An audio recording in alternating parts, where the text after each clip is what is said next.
This is News 8 Now.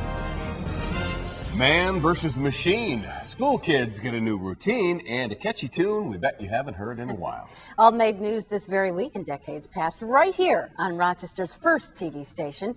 Here's News 8 Now's Dave McKinley, back now with News 8 It's Then. American if you do that. 10 years ago this week when Bob Dole edged Pat Buchanan in the Iowa caucuses, and when Russian chess master Garry Kasparov edged IBM's Deep Blue in a first-of-a-kind battle between man and machine, there was a big change in Rochester City schools as kids, for the first time, started having to pass through metal detectors as a routine way to start their day this week in 1996.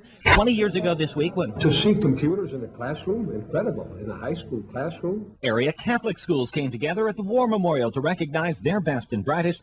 There they are being marched up on the stage, right below the beer sign. 30 years ago this week when cardboard was routinely landfilled instead of recycled, there was news regarding several shuttered city landmarks. The new owner envisions this as a complex of stores, offices, and apartments. The latest plans call for making the Edwards building into a mall of small shops.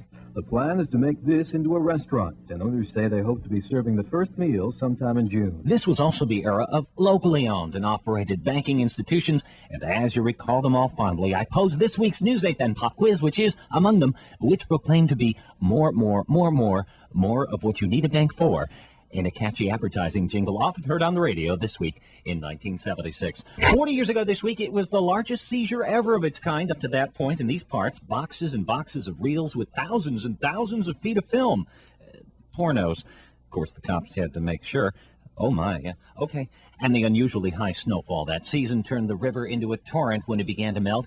This view of the Genesee from Court Street affords us a glimpse of the old Monroe County Jail there in the background. The surplus spillage also made for one pretty spectacular set of high falls, the kind still not often seen in the many years that have passed since the days of News 8 Then. This is News 8 Now.